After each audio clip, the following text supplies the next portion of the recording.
नमस्कार दोस्तों, मैं हूं आपका होस्ट संदीप भटनागर। कल से एक ही चीज़ की चर्चा है जो स्टेट इलेक्शंस हुए हैं इंडिया में, खास तौर से वेस्ट बंगाल का, जिसमें बीजेपी ने लैंडस्लाइड विक्ट्री हासिल की है। आज के प्रोग्राम में हम ये डिस्कस करेंगे कि ये जो विक्ट्री है ये बीजेपी से ज़्यादा इंडिया के लिए ज़रूरी थी, और ऐसा मैं क्यों कह रहा हूँ ये हम अपने सेकंड पार्ट में बताएंगे। उससे पहले ये डिस्कस करते हैं कि ऐसे कौन से बहुत बड़े रीजंस थे जिसके कारण ममता बनर्जी ये चुनाव हारी हैं। तो दोस्तों, आगे बढ़ने के पहले मैं रिक्वेस्ट करता हूं कि जिसने मेरा चैनल सब्सक्राइब नहीं किया है वो प्लीज़ मेरे चैनल को लाइक कीजिएगा और सब्सक्राइब कीजिएगा और शेयर कीजिएगा।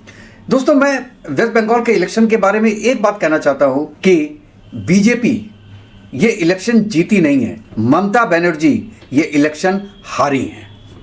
एक आपको बताता हूं, ममता बनर्जी ने अपने एक भाषण में बोला था कि मैं चली गई तो तुम्हारा क्या होगा। मैं इंग्लिश में बताता हूं कि उन्होंने क्या बोला था। We exist, that is why all of you are safe. ये उन्होंने मुस्लिम्स के बारे में बोला था कि हम एग्जिस्ट करते हैं इसलिए आप सेफ हो। If we are not here when a certain community comes together and surrounds you, they would finish you in 1 second. अगर हमारी जगह कोई और कम्युनिटी आ गई तो आपको 1 सेकंड में खत्म कर देगी। ये ममता बनर्जी ने बोला। तो ये उन्होंने बोला मुस्लिम कम्युनिटी के लिए, लेकिन इसका असर हिंदू कम्युनिटी पे भी तो हुआ, जो कि बंगाल में 60 to 70% है। उन्होंने ये सोचा कि भाइयों अगर ये रही तो हमारा क्या होगा। ये मेन मुद्दा था पूरे इलेक्शन में इस बार के 2026 के वेस्ट बंगाल के इलेक्शन में, कि अगर ममता बनर्जी रह गई इस बार तो हमारा क्या होगा, हिंदुओं का क्या होगा। तो ये इलेक्शन एक तरीके का डिवाइड हो गया था हिंदू और मुसलमान के बीच में। ये खास तौर से बीजेपी तो ये काम करती है थोड़ा बहुत, क्योंकि उसको अपने वोट्स को मोबिलाइज करना होता है, लेकिन ममता बनर्जी ने इसका उल्टा खेला किया। अब खेला हो गई। उन्होंने बांग्लादेश में जो हिंदुओं के साथ अत्याचार हो रहा था उसके बारे में एक वर्ड भी नहीं बोला। तो क्या बंगाल के जो हिंदू हैं ये बात देख नहीं रहे थे, सुन नहीं रहे थे? अच्छा, उसके अलावा आप देखिए, इसको कहते हैं मुस्लिम अपीजमेंट, जो भर भर के उन्होंने किया। उसके बाद आपको याद होगा आरजी कर मेडिकल कॉलेज का केस, जिसमें एक डॉक्टर का रेप हुआ, फिर मर्डर हुआ, और जो रेप करने वाला था वो तृणमूल कांग्रेस का एक लीडर था। ममता बनर्जी और उसकी टीम उसको बचाने के लिए आ गई, और यहां तक कह दिया कि लड़की 12:30 बजे बाहर करके आ रही थी। आज बीजेपी ने क्या किया, उस लड़की की मां को टिकट दिया और वो जीत गई। अब आप देख रहे हैं, एक तो उन्होंने हिंदू मुस्लिम किया कुछ ज्यादा ही, दूसरा एक जो फीमेल सेफ्टी की बात थी वो भी खत्म होती दिखाई दी कि अगर गुंडा टीएमसी का है तो कोई भी फीमेल सेफ नहीं है कलकत्ता में या वेस्ट बंगाल में। ये एक दूसरा रीजन था। तीसरा रीजन आपको याद होगा संदेश खाली केस। वहां पे एक टीएमसी का लीडर है जिसका नाम था शाहजहां शेख। उसने जो संदेश खाली की जगह थी वो जबरदस्ती हिंदुओं से ली और उसको उसने फिश फार्म्स बना दिया, और जो लेडीज हैं उनको फोर्स किया कि आप पार्टी के ऑफिसेज में रात में आइए। उस पर कोई एक्शन नहीं लिया गया। ये भी जनता देख रही थी कि अगर ये लोग रह गए तो क्या होगा, हिंदू कहां जाएंगे। और जो एक रीजन, जो नॉर्मल रीजन मैं कह सकता हूं, वो है एंटी इनकम्बेंसी का। वो लेकिन बीजेपी की केस में ये ठीक नहीं हुआ, असम में नहीं हुआ, यूपी में नहीं हुआ। तो इस चीज को मैं बहुत बड़ा फैक्टर एक नहीं मानता हूं। हाँ, उसके साथ जो गवर्नेंस फेलियर्स हैं वो एक जरूर बहुत बड़ा टॉपिक रहा है। आपको पता है सिविल पुलिस क्या होता है कलकत्ता में? अगर नहीं पता तो सुनिए आप। एक जो कॉन्स्टिट्यूएंसी होती है विधानसभा की नॉर्मल जगहों पे, जैसे यूपी का ले लीजिए, तो एक कॉन्स्टिट्यूएंसी में 6 या 7 थाने होते हैं, पुलिस के थाने, और हर थाने में 20 से 25 तक पुलिस रहते हैं उस एरिया को सिक्योर करने के लिए। अब बंगाल में क्या है, बंगाल में एक कॉन्स्टिट्यूएंसी में एवरेज 1 थाना है, और एक थाने पे पुलिस वाले हैं 10 से 15। आप समझ रहे हैं, मतलब ऑलरेडी 1/6 हो गए। उसके अलावा अब क्या होता है कि भाई पुलिस तो कम हो गई, तो इन्होंने क्या किया, उसको सिविल पुलिस बना दिया कि भाई बहुत लोगों को उन्होंने हायर किया एज ए सिविल पुलिस। अब वो हाईवेज में है, हॉस्पिटल्स की सेफ्टी में है, इंस्टीट्यूट्स में है, ठीक है, इवन ट्रैफिक पुलिस में है, जहां जहां पैसे वाली जगह है वहां वहां उनको तैनात कर दिया। और वो जो सिविल पुलिस है वो 100% टीएमसी के कार्यकर्ता थे। और वो ये तरीके की गुंडाई हो गई, ये पैसा वसूली हो गई, गुंडागर्दी चली रही है, पैसे भी आ रहे हैं। तो क्या बंगाल की पब्लिक ये चीज देख नहीं रही थी, उससे तंग नहीं आ गई थी? इसीलिए मैं कहता हूं कि मेन रीजन ममता बनर्जी खुद थी।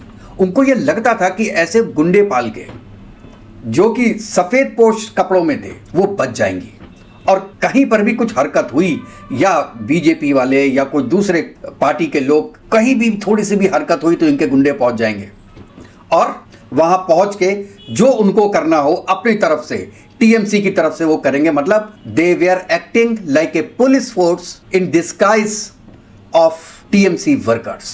पुलिस भी ऐसी हो गई और जो व्हाइट कॉलर पुलिस थी वो भी ऐसी हो गई। पब्लिक कहां जाती, पूरी बंगाल की पब्लिक कहां जाती, आप ये बताइए। और जो इनका मिस गवर्नेंस था वो तो एक रीजन था ही।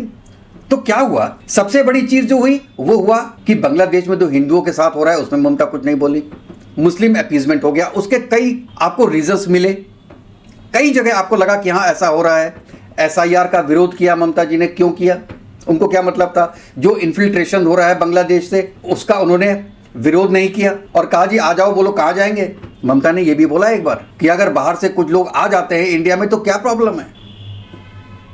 तो भाई साहब, यहां के हिंदुओं को यह लगा कि अगर ऐसे ही बांग्लादेश के मुस्लिम्स इंडिया में आते रहे, रोहिंग्याज इंडिया में आते रहे, 4000 किलोमीटर का बाउंड्री है पूरा बांग्लादेश और इंडिया के बीच में, तो पूरे वेस्ट बंगाल के हिंदू और जो 7 सिस्टर्स स्टेट्स हैं उनके हिंदू कहाँ जाएंगे? ये डर बैठा है। तो इसलिए मैं कहता हूं ये जो इलेक्शन हारी हैं ममता बनर्जी, वो हिंदुओं के डर से हारी हैं। हिंदू डर गया कि इतने तो नाकामियां हैं और साथ में हमारे खुद की एग्जिस्टेंस इसमें क्वेश्चनेबल हो गई है। ये कुछ बड़े रीजंस थे मैं कहता हूं जिनके कारण ममता बनर्जी बुरी तरीके से हारी। जबकि आपको पता है पूरा मुस्लिम समाज एकजुट होकर टीएमसी को वोट देता है तथाकथित, और वो कितने हैं? करीब 30% एवरेज। इसका मतलब हुआ कि टीएमसी का वोट 30% से शुरू होता है और बीजेपी का वोट 0% से शुरू होता है। कितने हिंदू देंगे ये पता नहीं। और वहां पे पूरे वेस्ट बंगाल में गवर्नमेंट बनाने के लिए आपको चाहिए करीब 46% वोट। मतलब ममता बनर्जी को केवल 16% वोट चाहिए थे। 46 - 30 = 16% वोट हिंदुओं के चाहिए थे केवल उनको गवर्नमेंट बनाने के लिए। 16% वोट भी नहीं मिले। और साथ में जो मुसलमान भाई थे हमारे पूरे वेस्ट बंगाल में, उनमें कम से कम 20 to 25% ने बीजेपी को वोट दिया। उनकी भी यही प्रॉब्लम थी जो कि हिंदुओं की प्रॉब्लम है कि बाहर से लोग आ रहे हैं, वो उनके लिए भी परेशानी का सबब है, केवल हिंदुओं के लिए नहीं है।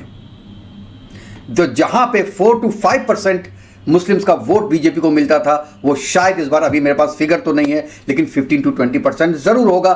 नहीं तो 48% वोट मिलना इतना आसान नहीं था बंगाल में। इसलिए मैं शुरू से कहता था कि लोग तो चाहते हैं चेंज, लेकिन बंगाल में चेंज होना बहुत मुश्किल है। नंबर्स सपोर्ट नहीं करता है बीजेपी को, लेकिन सपोर्ट किया वो हमारे मुसलमान भाइयों ने भी हेल्प किया और हिंदुओं ने तो भर भर के वोट दिया, और इसीलिए ये चेंज हुआ है। अब मैं अपने दूसरे टॉपिक पे आता हूं।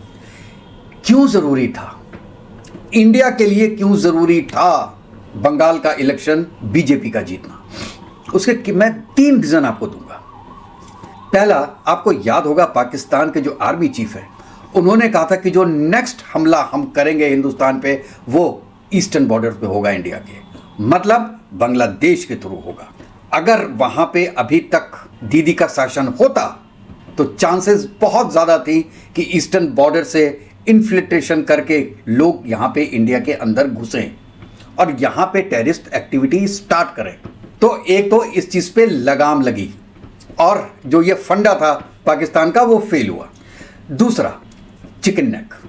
चाइना ये सोचता था कि बांग्लादेश का यूज करके इंडिया के जो 7 सिस्टर्स को मिलाता है चिकन नेक, उसको कब्जा कर लें बांग्लादेश के थ्रू। उससे क्या होगा कि जो 7 सिस्टर स्टेट्स हैं इंडिया के, वो एक तरीके से इंडिया से अलग हो जाएंगे, सेपरेट हो जाएंगे।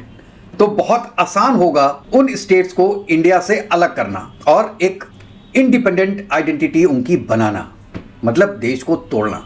समझ रहे हैं आप? और इसमें तीनों कंट्री मिलते, बांग्लादेश, पाकिस्तान और चाइना।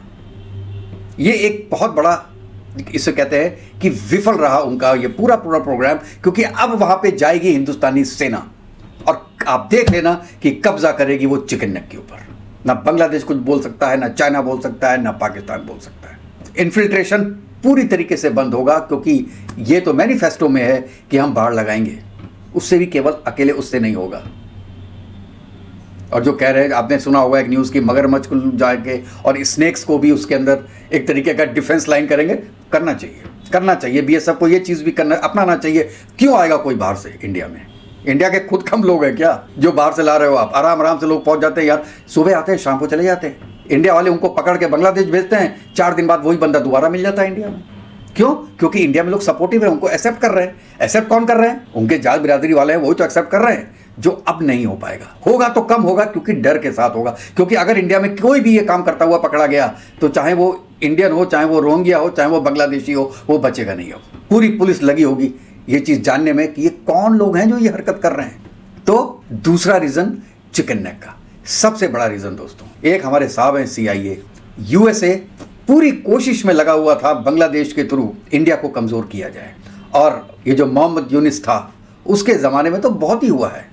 एंटी इंडिया प्रोपेगेंडा फैलाया गया बांग्लादेश में, इन्फिल्ट्रेशन को किया गया कि आप जाओ इंडिया में जाओ करो, क्योंकि इंडिया को बढ़ता हुआ नहीं देख सकता CIA। और यहाँ पे CIA का साथ दे रहा था आपका दोस्त पाकिस्तान। मैं पाकिस्तानियों से बोल रहा हूँ जो आज वो बोलते हैं कि आप अफगानिस्तान के थ्रू पाकिस्तान में अटैक करवा रहे हैं, तो आप भी बांग्लादेश के थ्रू इंडिया में अटैक करवाने की कोशिश कर रहे हैं। हम क्या वेट करेंगे कि कब आप आओ, कब हम पे अटैक करो, उसके बाद हम रिएक्ट करेंगे? हम पहले रिएक्ट करेंगे। और इसीलिए शेख हसीना को हटाया ही इसलिए गया था वहाँ से, क्योंकि शी वॉज प्रो इंडिया। और उनके रहते हुए बांग्लादेश यूज़ नहीं हो रहा था अगेंस्ट इंडिया। इसीलिए CIA ने हटा के और वहाँ पे अपनी मनमर्जी की गवर्नमेंट लाई। लेकिन बीजेपी ने सब चौपट कर दिया, अपने पूरा ईस्टर्न बॉर्डर सिक्योर कर दिया उसने। तो CIA का सबसे बड़ा मकसद इंडिया को कमज़ोर करने का ईस्टर्न बॉर्डर के थ्रू, क्योंकि वहाँ वनरेबिलिटी है, ज़्यादा है। नॉर्थन बॉर्डर में वनरेबिलिटी इतनी नहीं रह गई है, कश्मीर साइड में इधर है। उसको भरने में टाइम लगेगा, लेकिन दीदी थी तो ये पॉसिबल नहीं था, अब होगा और तीव्र गति से होगा। और जो भी मकसद था CIA का, चाइना का, पाकिस्तान का, उसमें वो फेल होते हुए नजर आएंगे। और बहुत जल्दी आपको ये दिखेगा कि ऐसा होगा। और ये बहुत ओवियस था कि ऐसा हो रहा है। ये 3 रीज़न मैंने निकाले कि क्यों बीजेपी से ज़्यादा इंडिया के लिए इंपॉर्टेंट था पूरा वेस्ट बंगाल का इलेक्शन जीतना बीजेपी के लिए। एक स्टेट का इलेक्शन ही तो है, लेकिन अपनी देश की सिक्योरिटी के लिए, देश की अस्मिता के लिए, हिंदुत्व की अस्मिता के लिए ये बहुत ज़रूरी था। और कुछ लोगों को ये इंडिकेशन भी जाता है कि आप चाहे 40% भी हो जाओ, लेकिन जो 60% है ना, वो आपको आगे आने नहीं देंगे। तो आपके पास टाइम है, सुधर जाओ। आप सुधर जाएंगे तो फायदे में रहेंगे, नहीं सुधरेंगे तो आपको सुधार दिया जाएगा।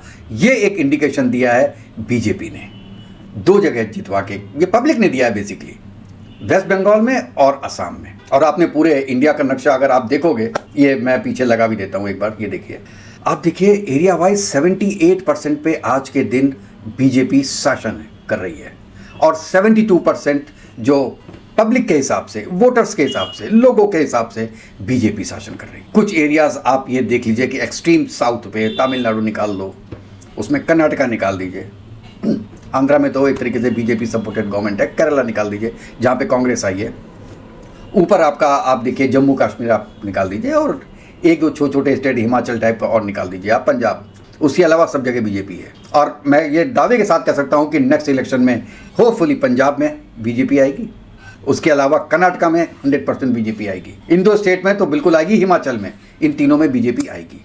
और बाकी में केरला में भी आप देख रहे हैं कि बीजेपी का वोट जो परसेंटेज है वो बढ़ रहा है। पहले 1 भी सीट नहीं आती थी, इस बार 3 सीट तो आई। इवन तमिलनाडु में वोट परसेंटेज बढ़ा है बीजेपी का। मैं कोई बीजेपी का प्रचारक नहीं हूँ, लेकिन मैं ये प्रचारक ज़रूर हूँ कि हिंदुस्तान में हिंदुओं की कदर तो होनी चाहिए। एक ही तो कंट्री है जिसे हम कह सकते हैं कि यार ये टोटल सनातनी कंट्री है। आप उसको बनाने, बाकी उसमें कई, जैसे उसमें मुस्लिम्स भी होंगे, सिख्स भी होंगे, ईसाई भी होंगे, सब रहिए, एक साथ रहिए, लेकिन वर्चस्व तो एक का रखिए ना। सेकुलर सेकुलर सेकुलर खेल रहे हैं हम लोग, बचपने से सेकुलर सेकुलर खेल रहे हैं। पाकिस्तान सेकुलर बना क्या? केवल लिखने से सेकुलर होता है? कौन सा गल्फ कंट्री है जो सेकुलर है? लिखने से नहीं होता। पूरा यूरोप कोई सेकुलर है क्या?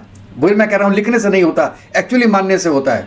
कहीं नहीं है। यूएस में भी वाइट ब्लैक, ये बाहर का है, ये पाकिस्तानी है, ये हिंदुस्तानी है, हो रहा है ना सब। कौन सा, जब सबसे बड़ा कंट्री ही सेकुलर नहीं है तो क्या केवल इंडिया को ही सेकुलर होना है? और इसलिए एक हिंदू राष्ट्र की तरफ बढ़ने के लिए आपको पूरे हिंदुस्तान में एक पार्टी का वर्चस्व होना ज़रूरी है। आप क्या कहते हैं इसके बारे में? अपनी राय जरूर दिएगा दोस्तों। तो अपना नेक्स्ट वीडियो में मिलते हैं, तब तक के लिए जय हिंद, जय भारत, वंदे मातरम। खुश रहिएगा, स्वस्थ रहिएगा दोस्तों।